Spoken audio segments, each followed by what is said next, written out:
Hello, 你好. Welcome to Mandarin Mama Chitchat. It is where Trista and Yao Yao, two Taiwanese moms, share intriguing conversations with amazing people from all over the world. We're super excited and grateful to have you here, and really hope you enjoy our chit-chat. Hi, welcome back to Mandarin Mama Chitchat. Your time is so valuable. I'm so glad you are here spending your valuable time with us. Thank you so much for being here. I want to make sure you subscribe to our podcast because we will have a new episode every week with amazing guests and I don't want you to miss it. So make sure you subscribe, you'll get notification. I also want you to go to our show notes after this episode and sign up for our newsletter. So today we have Lisa. Lisa was born in Hong Kong, moved to Sydney, Australia at age 4, and she's been living in Australia ever since.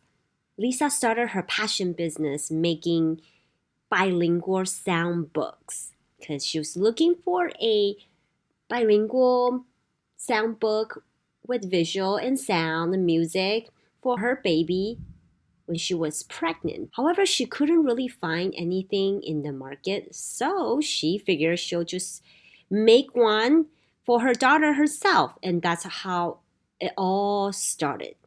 Lisa, she actually works full-time, and I know how hard it is to start something from scratch, start a business of your own from scratch with full-time job. She is an accountant, and then all the chores that she has to do that comes with being a mom, taking care of baby. And I said to her, she's like a Wonder Woman, everything that she's taking on. But it just it is so encouraging and inspiring. That's something that she wanted to do. She said this is a big passion project and she found it so fulfilling. That's why she can keep doing it. We had a great conversation and I think this chat will encourage you if you are also pursuing your passion, you're pursuing your dream. I believe Lisa, it's gonna encourage you in this process. Let's welcome Lisa. Hi, Lisa. Thank you for joining us. Hi, Yao Yao. Is it Yao Yao? Sorry. Yes, that's right. Yao. It's always tricky. People always ask me, how do I pronounce your name? And when I was in college, people can't pronounce it. So there was a phase, my name was Yo-Yo. So just like easier. So, okay, you can call me Yo-Yo. But now I'm like back to Yao Yao. Yao Yao. Yeah. It's like, call me by the right name, right? Yeah. So yes, so happy you can join us. Thank you. Yeah, no, thank you for having me. Really excited to just have this chat and talk about bilingualism and just life as a mom, I guess. Yeah, Yes, it's really so good to be here. Yeah, so can you start telling us about your story? I know you have a business, really cool one. It's a bilingual board book for kids. Yeah. Let's talk about that. Well, maybe you can introduce yourself first. I know you're from Australia, maybe a little bit of your background. Yeah, sure. So my name's Lisa. I grew up in Australia, in Sydney. Background, I'm actually from Hong Kong. And I was there for a few years and then we immigrated to Australia. And I always grew up speaking Cantonese with my family. And so I think, watching shows like TVB and like going to karaoke and things like that just helped, kept my knowledge and understanding of like the Chinese, I wouldn't say culture, but just, the language. And yeah, I think ever since I became a mum, I was finding a bit hard to find bilingual books in English and Chinese, in particular like Mandarin and Cantonese, especially ones with audio and Mandarin songs. And so that's why I thought one day, maybe I can just make one for my daughter. But then what I realized was that making one is actually very expensive. So I thought, okay, I might just do a bit of market research and see if I can, if there's a demand for it, and also, how sustainable would it be if I just bulk order one book? And that's kind of how I started. And to be honest, when I started, I really wanted to make a Cantonese book, but because Cantonese is my mother tongue, but I wasn't really sure whether that would be more in demand versus Mandarin. So I started with the Mandarin one, and then now the series have grown to Cantonese as well. So I'm very happy and excited about that, and what's upcoming. Wow. Okay. I do want to talk about the book, but let's go back. Yeah. You said you were born in Hong Kong, but you guys immigrated to Sydney, Australia, not long, so few years. How old were you? I came here when I was about 4. Okay, so something interesting. 4. And you said you still kept up with the language, and you said karaoke and TV show, all that. Like, you were interested, or like your parent like forced you? No, I think my parents, we just watched it together. So natural, it's just like a natural thing that happened in my life. And karaoke, I just happened to be with, friends that enjoy karaoke, and we sing, English songs, like Chinese songs, like Cantonese pop, Cantonese pop. So it was always just like a natural thing that happened. It wasn't really like forced. Yeah. So I kind of then, when I had my daughter, I then sort of took a similar approach, in the sense that I had to retune the way how I think and approach her learning as well. So rather than saying you have to speak Cantonese, for example, I just speak Cantonese to her.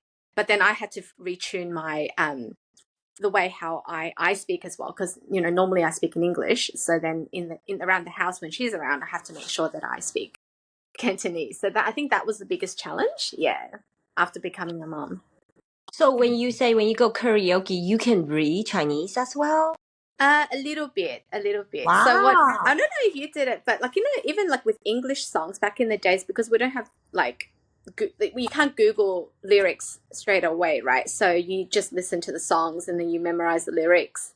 Even if you don't really understand it, you just, you kind of get the gist of it. So I think that's, yeah. I did also go to Chinese school for a couple of years, but that was more just for a few years, so it wasn't too long. Yeah. Can you share with us? Yeah. Can you share with us your Mandarin learning journey then? Because it seems like your parents spoke Cantonese to you, right, growing up, and now you speak Cantonese as well. And then how are you how are you balancing between Mandarin and Cantonese together? Or you mainly speak Cantonese to your daughter? So I mainly speak Mandarin to her. I mainly speak Cantonese to her. But then in terms of like simple day-to-day things like counting, or colors, or like, days of the week, all of these just day-to-day things, I would incorporate Mandarin. And that's kind of how I grew up learning as well. Because my mom also speaks a bit of Mandarin. But obviously our focus was Cantonese, because that's our mother tongue. So I try to not do things too forceful. It's just naturally. So and that's something that I've incorporated in my books as well, because starting from Bowie's School Trip, which was the first book, it's the song book. So it resonated with me at the time, because she was a baby and I wanted to make her a baby book with songs, because all babies like songs. But then now, as she's older, I want to build a series to grow with her. So then I just incorporate daily activities into the book. So that's how Bowie's Daily Adventures kind of came to life. Yeah, so it's incorporating what we normally do in our lives into the book. And in terms of transitioning her from Cantonese to Mandarin, that's also the way how I do it. Like I would, pick up a fruit and say, oh, like an apple. I'll be like, this is an pingguo in Cantonese. And then another time I'll pick it up and say it's pingguo. So she kind of now knows how to distinguish. Yeah. And I explained to her that this is Mandarin and this is Cantonese. At first, I kept it very simple. I just said this is Chinese, because they're not going to understand the difference. But then as they get older, they will be able to distinguish that the more you reinforce it. And that was something that I learned when I was actually in my 20s trying to learn Spanish. It's actually really hard learning a new language when you're much older. But there was something that my teacher at the time taught me, was repetition.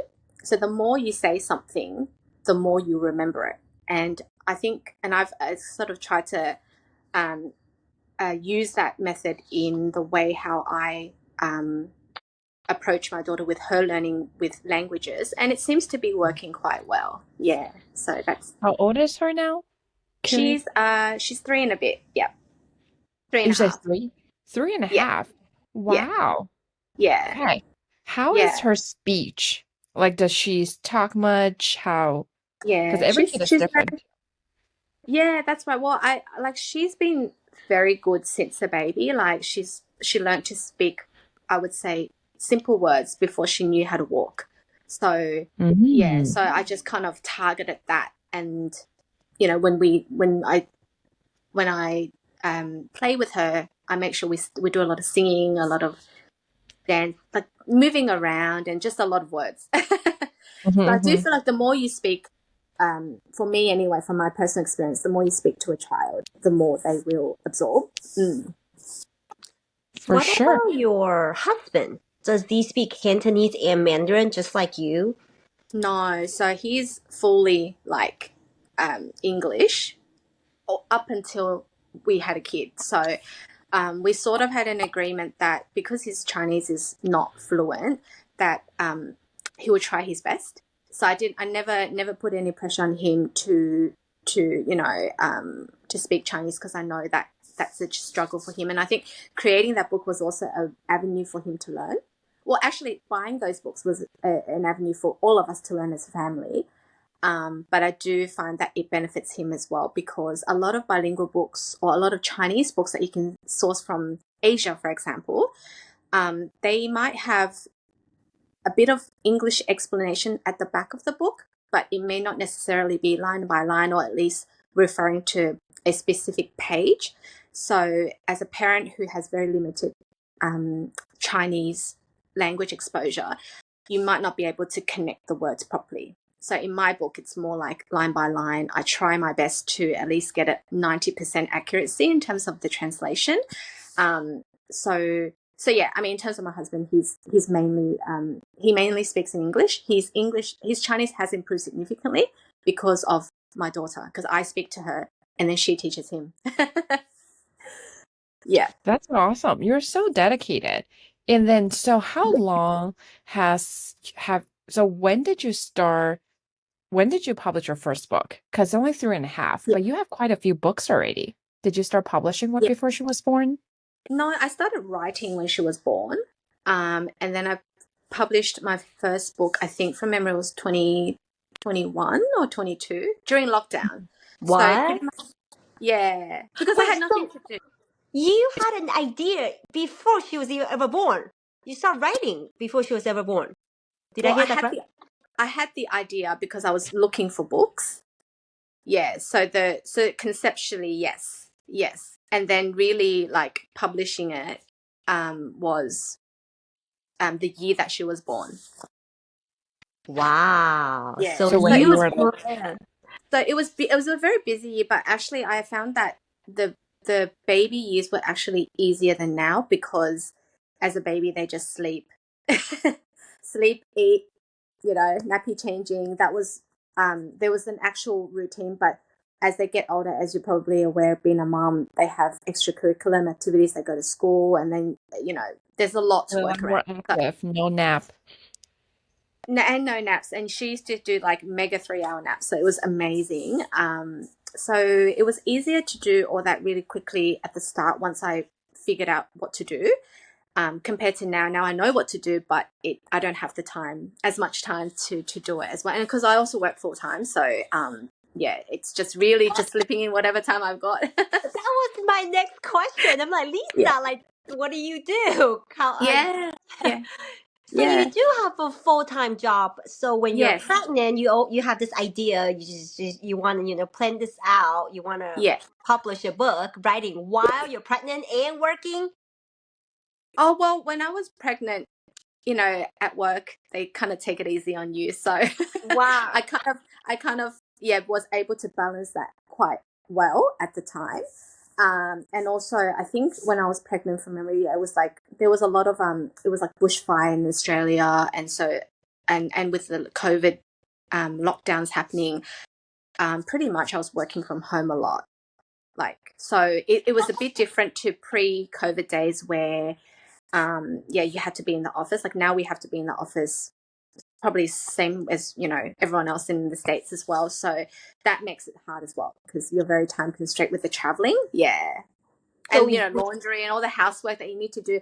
I used to be able to do it, everything in the morning and be able to start work at 9. But now it's like I spend a lot of time commuting and getting ready. Yeah. wow.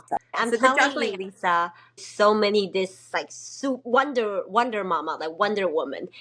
Yeah. Same story. Would you say like publishing your board book would be like a passion project, but then you still have to, you work full time, but this is your passion. That's something you want to do. 100%.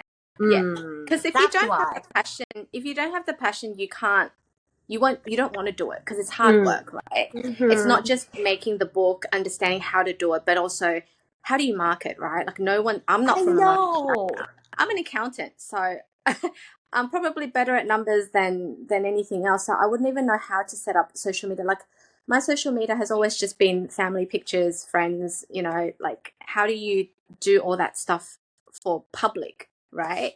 And I'm still learning that, and I think that's the hardest part, as you guys are probably aware, and through all the chats you've had with other mums as Yes. well in business. Yeah, so And yeah, but it's fun.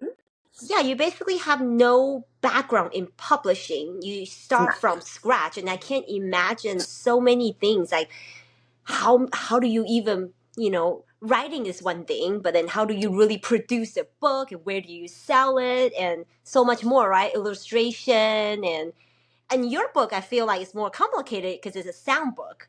Yeah. Yeah. I just Yeah. feel like, oh my God, so much to do. Like the creative part might be easy for you. Like maybe you just flow, right? Writing but then it's like business side is, I can feel, and you have a full-time job, and you have a baby, and you have laundries to do, dinner to cook. How hectic it is. Yeah, it definitely is pretty hectic. But I think I've come to terms with priorities, like, which, like this year, what I want to prioritize from my full-time job versus what I want to prioritize in my business, so that once I have a focus point, then I don't worry about the rest. Like I think when I first started with this, let's call it a passion project, my focus was, really trying to build social media like Instagram, trying to build up my followers, reaching out to, people in the business so that I have some fellow friends to talk to, because obviously all my existing friends up until now are like in corporate. So it's a bit hard to discuss, the goods and the bads. So, So I think networking in a different manner has been fun, but also been challenging, because in the first year I spent a lot of every night just hustling on Instagram. But then now I've come to a point where I'm happy with where it's at, and in terms of growing the following, for example, or even the networking, that's not my priority. My priority is to continue making good books and growing the series. And so, I love that. With that in mind, I know that this year I can take my time in making the books rather than trying to focus everything, because it's not possible. Yes, I love that. I love that, Lisa, because I can totally resonate. And, we are human, right? Sometimes we chase that number, like, oh, how many followers do I have on Instagram? How many people listen to my episode or podcast, right? And sometimes you really get into your mind. But if we really sit down and think about it, that's just a number. If you really love what you're doing, if that's your passion, we kind of just have to like detach that. No attachment. Whatever follower we can have 1 million or 100. If we really love what we do, and that this can make a difference, then we can't let that, because it can affect your mood, right? Or you can be sad and like, oh, I only gained 2 followers this week and this and that, right?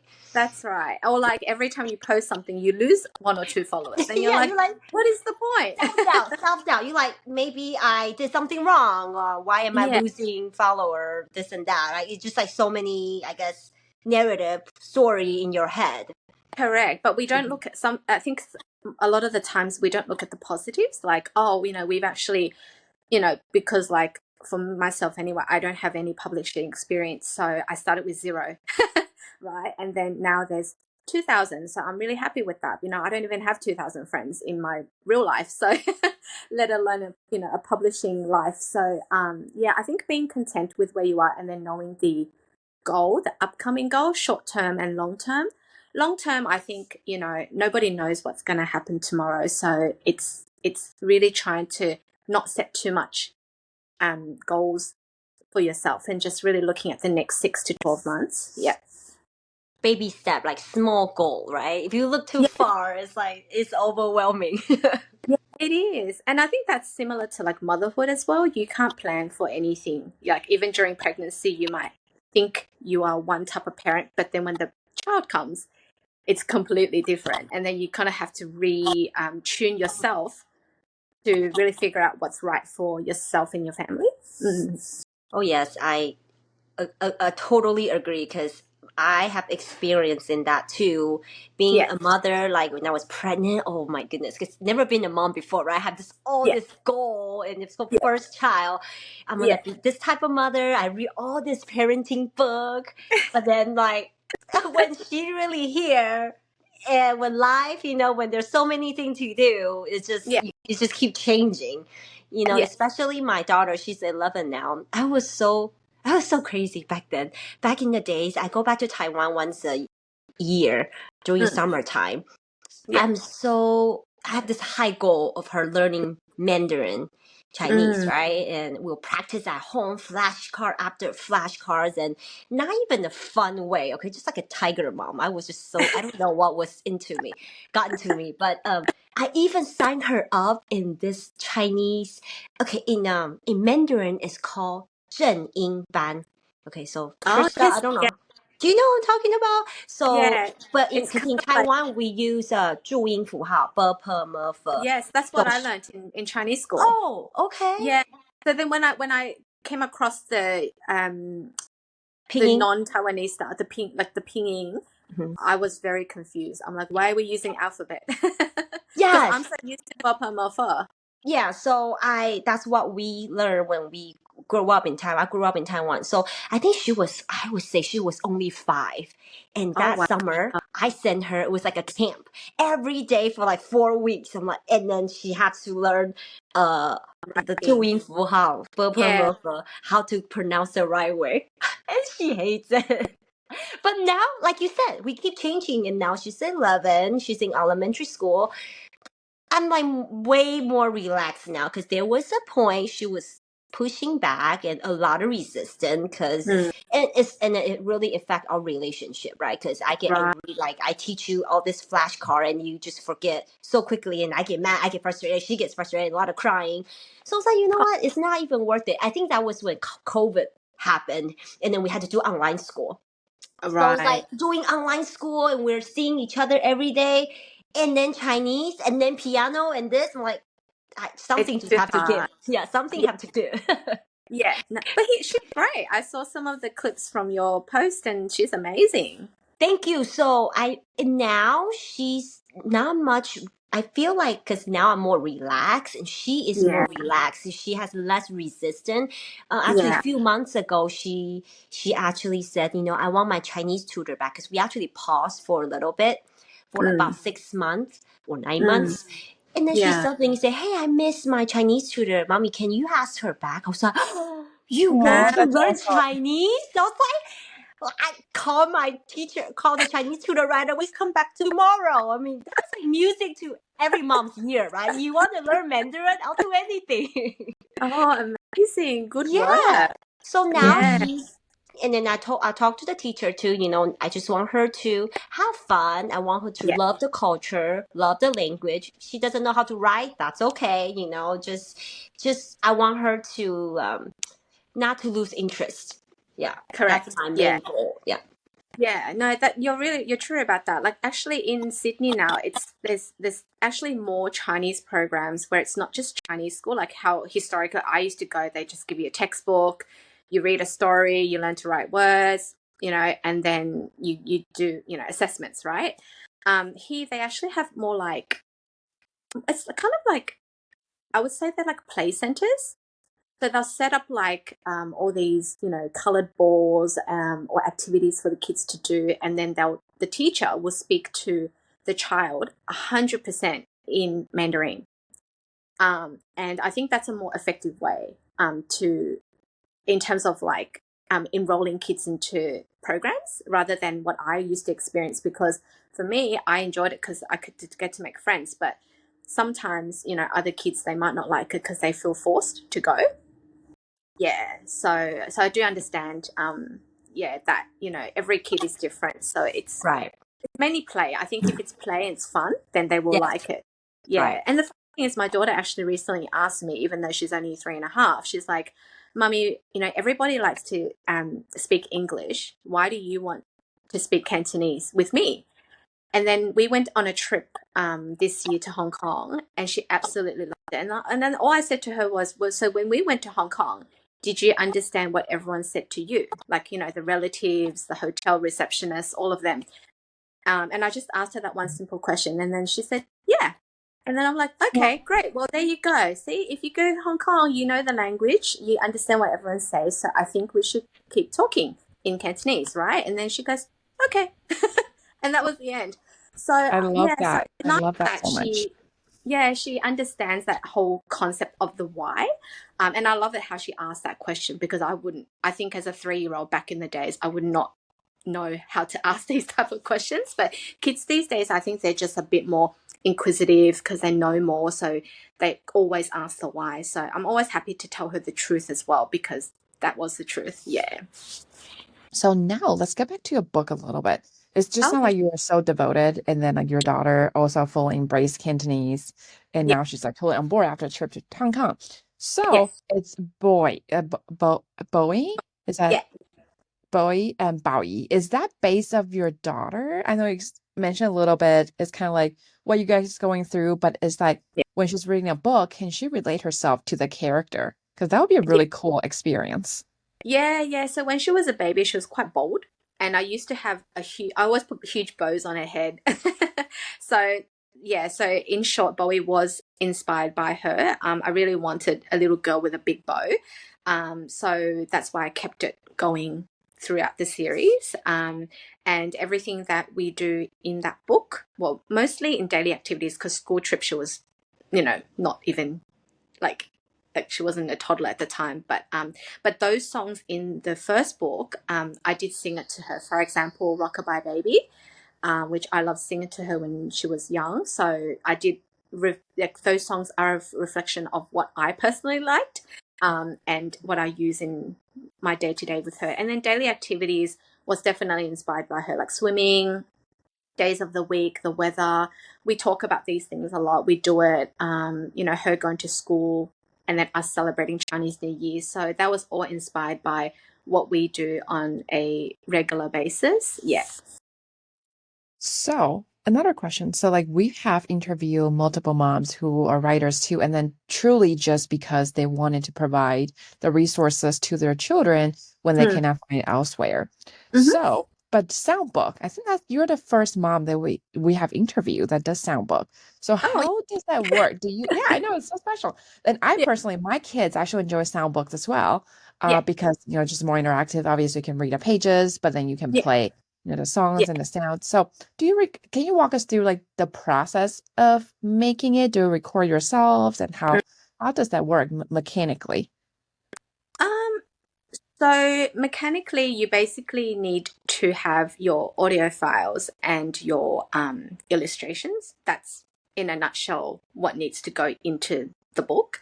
So some of the things that needs to be considered is, what type of illustrator you want. But I think even before that, conceptually, you need to know for myself anyway, I need to know what I'm trying to achieve from that book.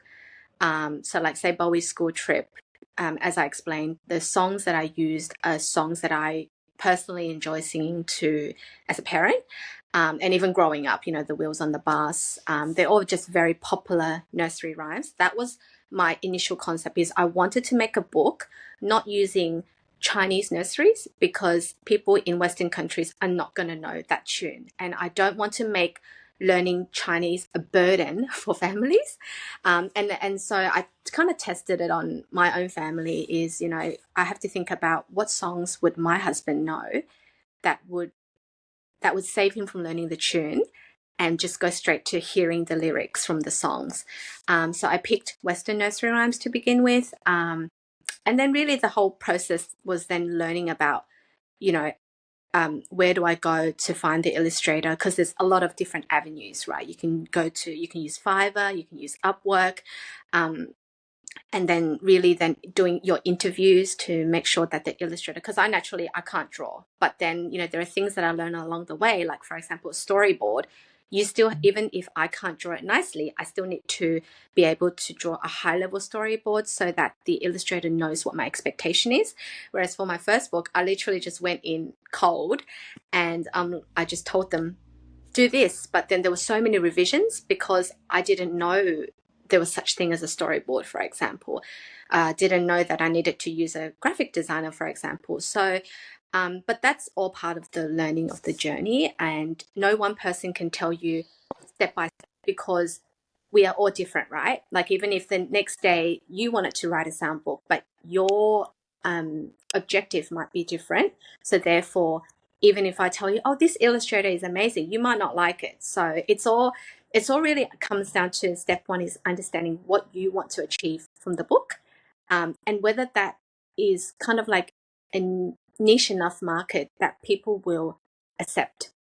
Yeah, because I think personally, because I know some Chinese nursery rhymes, so to me, any bilingual sound book is amazing. But if I just kind of step in the shoes of someone who has no or very little Chinese language background, I would think that it would be nice to learn something where they're familiar with the tune.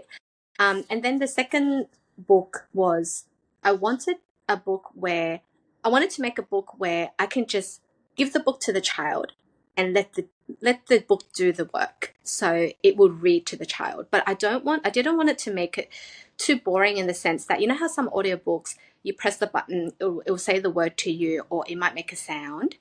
But to me personally, I wanted to spice it up a bit and have some background music. So if you get a chance to maybe have a look at my Daily Adventures book, you'll see that it reads the entire story word by word, but it also has background music. So for me, the objective is to keep the whole music in each of the book as the series grow, and just so that there's an element of teaching, but also the music keeps it a bit more interesting. Yeah, and so far the feedback has been really good. I haven't received any negative feedback. I have received additional feedback in the sense of how I can uplift the book. For example, maybe incorporating both English and Chinese into the same book, but it's a bit more complex when it comes to that, because a lot of the times when you have someone with really good pronunciation for Cantonese and Mandarin, they might not have good pronunciation for English. And personally, I'm not the one who wants to record my own voice because I want to make sure it's a professional singer. So, so therefore, if I was to do all of that in one book, it would probably take me a lot longer to make. And yeah, my personal objective is to try and produce as many books as I can, so that I can make a fun learning experience for the child as they grow, rather than being overly ambitious and trying to incorporate everything into one book, which will take a lot longer. Yeah. Nice. I love the thoughtful touch about the background music. I never thought about it, but I can see how that would change the whole dynamic. And it also makes it like a lot more enjoyable too, just a little something. So that was really neat, I think. Thank you. Yeah, of course. What about reading these books with your daughter? Because I can only imagine your books are your babies too, right? And then your daughter, so I share, the thing sharing the books that you work so hard on. And then how is your daughter? I guess like she's 3.5. I don't know how much she really understands, or like how does she like points at boy and it's like, oh, that is me, or Yeah. Can you share the experience with us? That's exactly what she does. She looks at it. Well, I tell her since the first book, I told her this is her book, so that she kind of knows that it's her. That She's is so been to special. Yeah, and then she's been to some rhyme times with me, so she knows that mummy is writing this book for her, but also sharing it with other families. So I want her to be there. She doesn't come to a lot of events because it's hard because she's young. She always wants to be either with me or next to me. So, but then I do take her to rhyme times and one or two local events. So at least she gets to see the whole journey. And even now that I'm writing new books, I get her feedback because in the new book I actually wanted to change the look of Bowie a little bit in terms of her outfit. And she goes, "No, mummy, I want you to keep that bow. I don't want a hat." So I'm just keeping it as is until the day that, I feel that, both her and I were aligned in terms of, or maybe if one day she's no longer interested in providing me with feedback, then I think that might be the time that might consider changing the look and feel of Bowie, because that's also a reflection of her growth, right? And how these books will eventually evolve. So I'm quite relaxed about that. And also, in terms of, I guess, reading the books together, I typically don't read a book from start to beginning. I typically, especially bilingual or Chinese books, I take keywords because I know that it's hard for them to understand. So I need to make sure that, it's a fun and interactive journey, even when it comes to book reading. So yeah, like if it's swimming, well, I'll tell her, we'll say the word in Mandarin, like yo yo, and then I'll be like, but then we'll then go back to Cantonese and we'll start talking about her swimming class, or like even when she was a baby, she didn't take swimming classes, but we would go to the pool. So then I'll then talk about our experience, because at the time she probably wouldn't have been able to speak as well as now, and then just say, remember the time we went swimming, and then so it's that's how I typically would read to her. It's really about reinforcing our experiences together, and then going through some of the content in the book so they don't get bored. I love that. Basically, it's enriching, like whatever you're doing already, but you have a physical book in front of you. Yeah. That's amazing. So from what you said, you describe, so the Chinese school at Sydney seems to be pretty well designed, because here where I live in the States, I live in Ohio.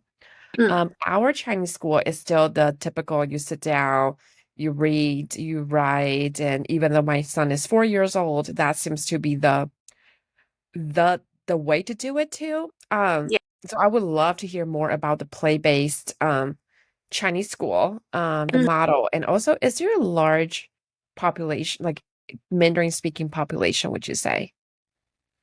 I think from a population perspective, it's quite large. Like Mandarin and Cantonese speakers in Sydney anyway is like the top four.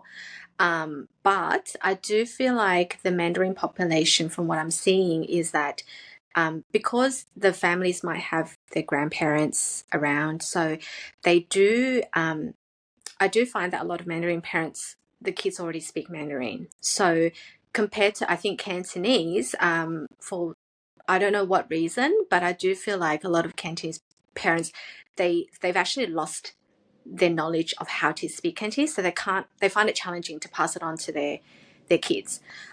So that's the thing that I've noticed a little bit in Sydney. And back to the play centre, it's literally just like, can you imagine just a normal play center but much smaller scale? And they would just set it up with props, and then the teacher, from start to the end, for 1 hour, they would just speak Mandarin to the child. So it'll, like, as soon as they see my daughter, they're like, 你好, 你叫什么名字? And then if my daughter can't respond, she would keep saying it. She'll keep saying it until I then have to go in and go, say your name.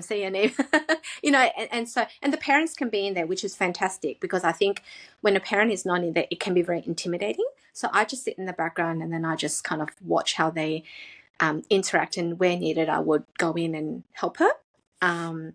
So I think that's a really good model, because back in the days when I did Chinese school, the teacher, and because we were older, I feel like the teacher, once she knew that we didn't understand, she would start reverting to English until we get back to the textbook. And whilst that was not bad, I do think that for the whole hour, if they can speak just that one language, it would at least help the child understand the difference between English and Mandarin. Yeah. So yeah. So it's more like and I find it really useful because the teachers actually spend the whole hour speaking Mandarin, not a word of English. Is it by ages? Different. It's by yeah. So they have like a babies group, toddlers group, and then it goes to then like 5+, where you can actually leave your kids there for like more than an hour, sometimes even a full day, so like a proper day. But then what they do is they rotate the activities. So and then they take breaks, and even during the breaks, because I've seen it, I've stayed a little longer than an hour, and during the breaks, the older kids, they have their recesses or whatever, like snack time, and then and then the teachers they speak Mandarin to them the entire time. Yeah, so it's really good. Yeah, I don't really hear that in the States. Maybe they exist that I don't know of, but for me, in my head, like Chinese school is more like, like what you said, a lot of homework, you sitting down, and not much of play. Yeah, that's right. I was gonna ask. Sorry. So my son is here, and I'm like so distracted by him. He's like running. Okay, because I have a question. If you want to join us, you can get him there. No, he's only wearing his underwear. Is that what you're saying to him? Put on some clothes. I also asked something. Play. Oh, I want to ask. Do you have an example of a play that they do in classroom? I'm so curious because I really don't hear a lot of this play-based Mandarin Chinese class or school, Chinese school. Yeah, like they might. So an example is they, hula hoops. They would set it up different colors, and then they'll put like little toys in there, different colors, and then the teacher will explain that this is a hula hoop and this is a ball. She'll say the ball in Mandarin, say everything in Mandarin, everything in Mandarin from start to end. No excuse. Even the kids are like, "What are you talking about?" Yeah, and they don't care. She'll be like, I want you to pick this up and say this word, and this is like, I'm making this up again, apple, 苹果, it's 红色, 这个是红色的苹果. And then she'll be like, Lisa, repeat after me, 这个是什么? And then 这是红色的苹果, and then the kid will have to follow. And then they move on to the next thing and the next thing. And then there's other classes where they do music, so they turn on YouTube, they listen to a song, and then they dance along, but the song is Mandarin. So, and that was something that I learned from that program, is it's okay to give your kids TV as long as it's in Chinese. That's so funny. Yes. So I heard other parents said the same thing too. It's like no TV unless you want to watch something in Mandarin.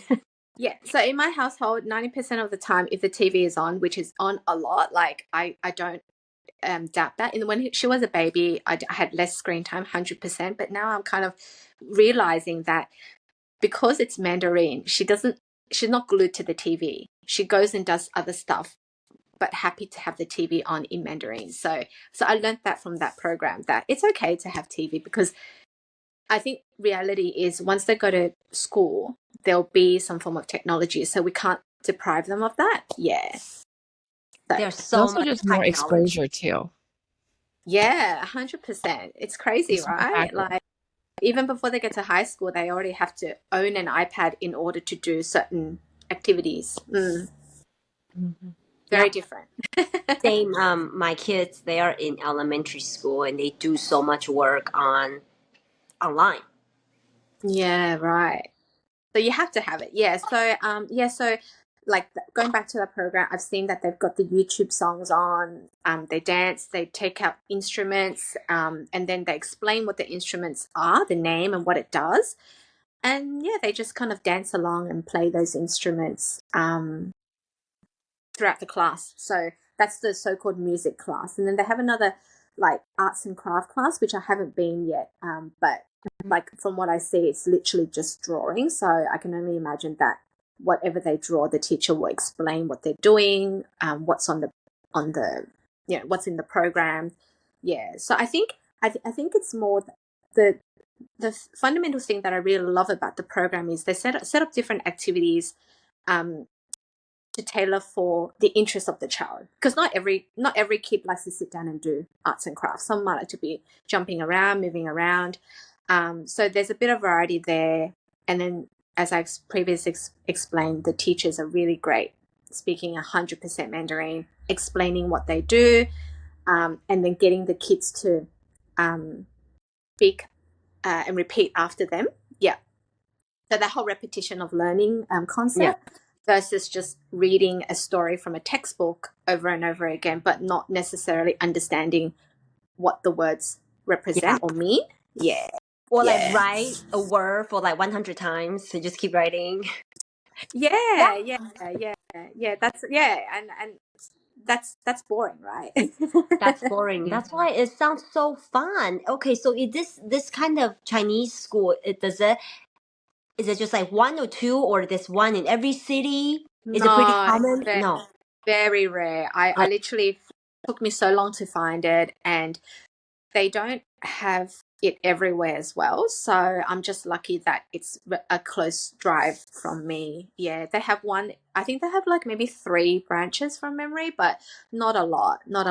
Yeah. So so it's not wide. I would imagine it's actually pretty hard to set up, right? Because I wouldn't even know, like, from a legal perspective, what sort of education that you need to set it up. I wouldn't know, but I would imagine it's sort of like setting up like a daycare, right? It's pretty. But just on the weekends, right? Or it's like during the week as well. They do offer it on the weekdays as well. But yeah, I wouldn't call it a Chinese school. I would actually call it more like a play center, but it's run by Chinese speaking people. Like, I wouldn't even know if the teachers are educators, for example. That is such a neat idea, actually. So basically like indoor playgrounds or something like that with programs, like toddler programs, but tailored programs. Yeah. So rather than your child goes into a play center and they free for all, they play whatever they want, think of it as just, it's been segmented and they can only go to one specific room depending on their interest, and there's a person there who's actually sort of supervising them in Mandarin.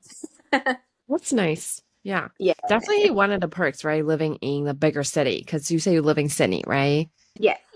Yeah. So would you say, curious, in Australia or maybe just in Sydney, based on your experience, how do people perceive like maybe different cultures, different languages? Like how accepting or how, right? Yeah. Are people I think growing up, it was hard because even though we're a multicultural country, and the community is quite multicultural, I think what I'm noticing is that from a government perspective, they don't really provide a lot of funding for other languages, not just Chinese, but in general. And I can understand why, because they can't, in order for them to fund one language, they've got to be fair, right? So they have to fund all the other languages. And because Australia is such a multicultural community, I can see why they can't advocate that, because they have to be fair. And I don't think we have that much money to do all of that. So growing up, I think, even things about, speaking my own language in public, or eating, Chinese food at lunch rather than having a sandwich, is something that I didn't promote, or I didn't enjoy promoting, because it kind of felt weird, right? But I think as as I'm older now, and as I'm seeing what's happening out there, people are enjoying Chinese food a lot more. You have like Western YouTubers going to China and really growing their YouTube channel through China, for example, and even knowing the language. Like, I've seen some that speak better Mandarin than I can. So I think that has made a big impact on people's interest in learning a different language, especially Chinese.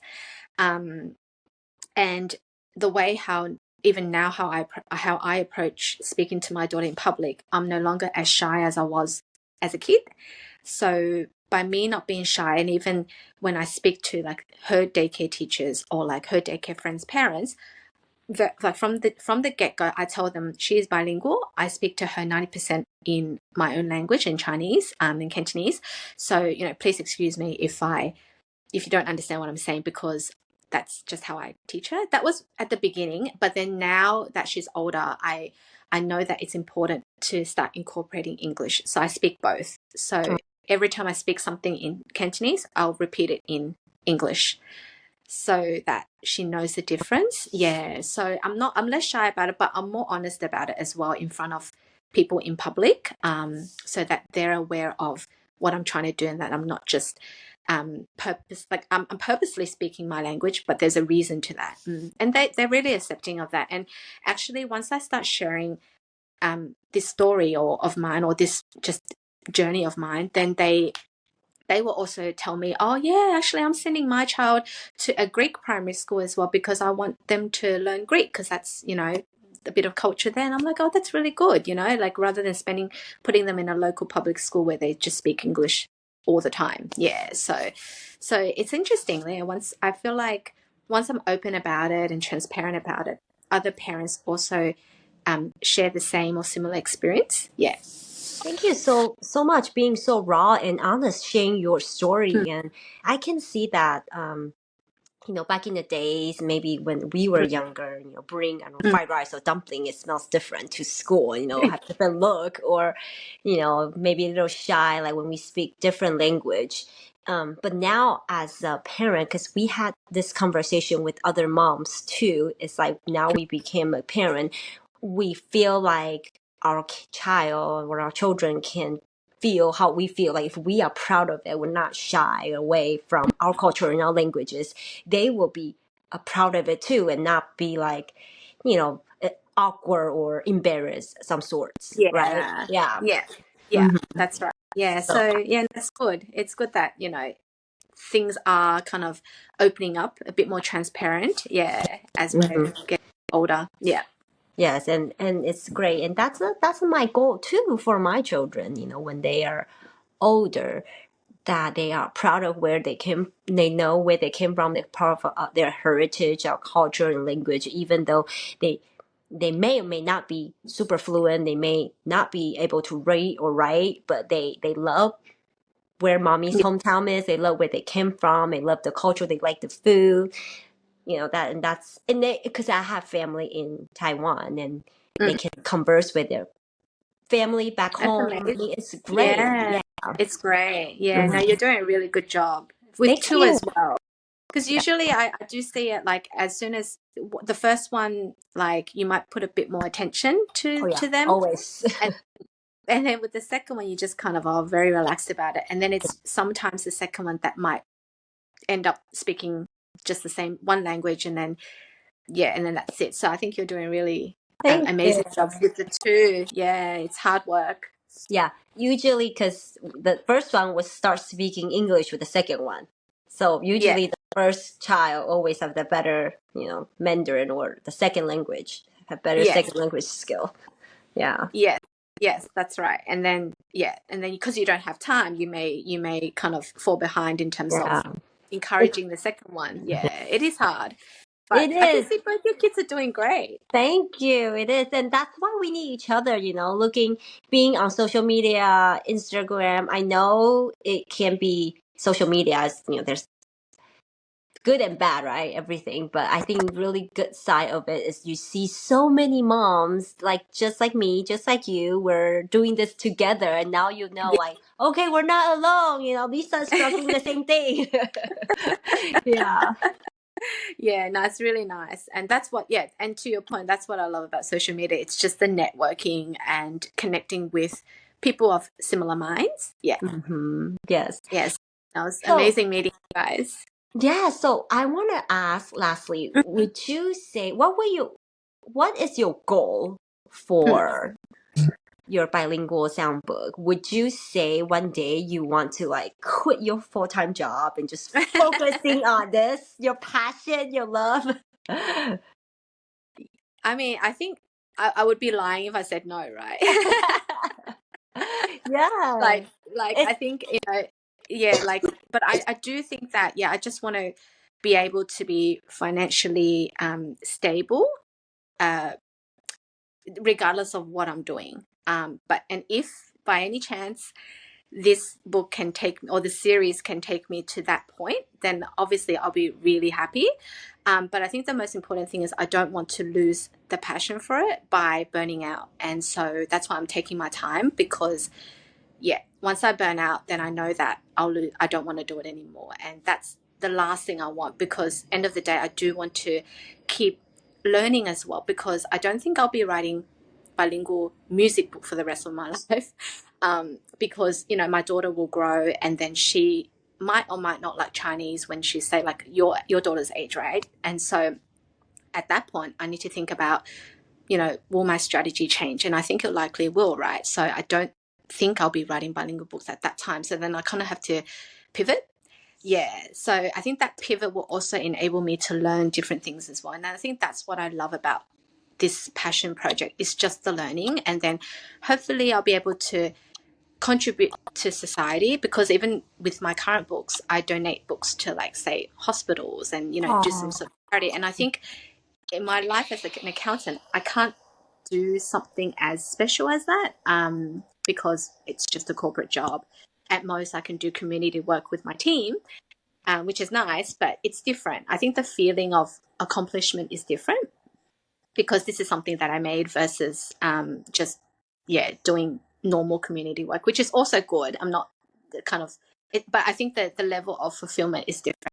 I think for me personally, I do like to be fulfilled with what I'm doing. Otherwise, I will get bored, or I will feel just like a bit lost with what I'm doing. Yeah. So yeah, ideally, hopefully I can. But if not, as long as I'm learning and, making enough money for the next project, then I'm happy.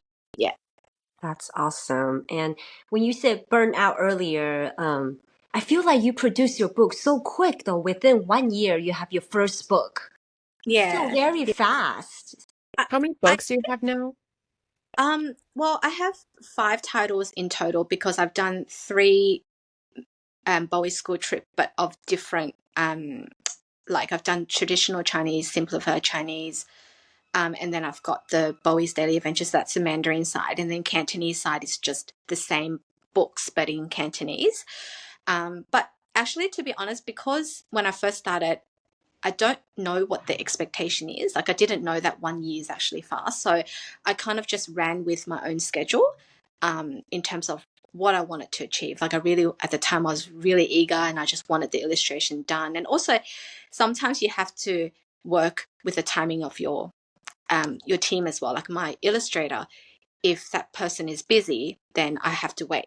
But if that person is not, then I can, they can churn through it really quickly. So, so I didn't actually know 1 year was fast, to be quite honest. It was just really working with what I have, in terms of timeline. And similarly with this one, like the new books as well, it's also working with my timeline. So it's, again, prioritizing. Like, I know that, for example, now my social media will have to take a pause. I don't have time to create content, but I'm absolutely fine with that, because I know that this year I just want to make good books and release them as soon as I can. Before I then. So I think just have to give and take, right? You can't do it all. You can't do it all. You can't. I think at one point I was, trying to make the book, trying to hustle on social media, trying to network on social media, and then I was feeling very tired, and then I was feeling very lost as well, because I was like, so what do I do? And then you start talking to people, and they're like, oh, you need to do marketing, and I was like, okay, what is that all about? People say, do this, do that, do that. I'm like, what do I do? Yeah, I get it. You need to do this. You need to market. You need to do this the right way, right? Yeah, and then you can really. That's right. And I think the burnout point is not about, oh, I'm feeling really tired. It's that, but also I don't know what I'm doing next. I think that's the point where that's what I kind of refer to as being burnout, is I just don't know what to do next anymore. But now I'm pretty focused on what I want to achieve, at least until the end of the year. So and then coming into the 2025. So pretty happy. that. Yeah. You're amazing and inspiring. And I feel like 5 years, 3 years, 5 books is pretty fast with you with a full-time job and you're a mama, there's chores you need to do. And just having conversation with you, I feel like I learned a lot because Trista and I starting this pretty new too. And there are so many things we are learning and you are so much ahead of us and you're making impact and, helping kids in the hospital. And it's just so inspiring. And it's so nice to hear that this is a passion project and you really find fulfillment because I think fulfillment is so important in life. Yes, making, like you said, having a full-time job, make sure we meet ends meet, very important. But I think the other side, like, I feel like doing this podcast, I find a lot of fulfillment doing this. Yeah. It's really fun and chatting with all these inspiring people and just it really helped me grow and just learn a lot from each of you. Yeah, it's great. And I learned a lot from you. And you just have to take, because Trista and I were doing this podcast and then we have doing other things too. We have other projects we want to do and come out. And I love what you're doing. You're doing one step at a time and you kind of take priority and not make sure you're not at that burnout point, right? Because we just like, what do we do next? Yeah. No, you guys are doing great. And I think, juggling multiple kids, multiple projects, that's hard. Yeah. Do you guys work full-time as well? I don't. I work part-time, but Trista, she's a full-time teacher and with 2 toddlers. Wow. Oh my goodness. Crazy. Yeah. So when you're sick, the whole house gets sick. Yeah, her whole house. I actually got sick last. Everybody else got sick and I was fine. And then now I'm sick. Yeah. That always happens, doesn't it? Because you're probably like mad rush taking care of them and then you kind of, Yeah.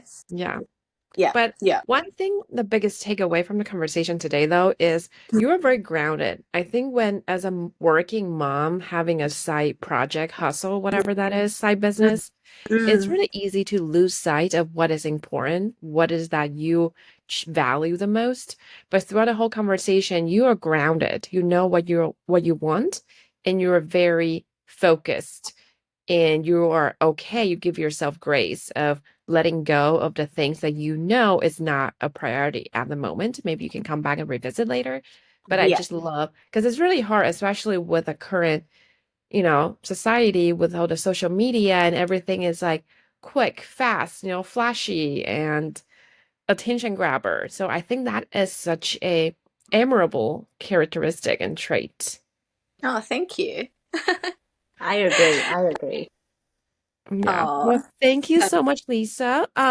So could you share with us where we can find you and find your books? Yaya would link everything in the show notes as well. Yep. Yeah, great. You can find my books at bowiesadventures.com. And feel free to send me a note if you've got any questions. But it was really nice talking to you, Trisha and Yao Yao. Yes, thank you for coming on and such a treat. Thank you for sharing your story and your journey. Thank you. And we'll keep in touch. Yes, for sure. We might have and get well, Trisha. Yeah. Thank you. Question. Okay. Bye. Have a good rest of your day. Bye. See ya. See you. Thank you so much for listening. Make sure you subscribe to our podcast so you'll get notification when we have a new episode. And make sure you subscribe to our newsletter. You can go to our show note to find the link. And if you love this episode, make sure you share with a friend and bring them to our community. And if you enjoy our podcast, please make sure you leave a review. Your review will mean so much to us. It will really help me and Trista keep going. All right, see you guys next week. Bye-bye.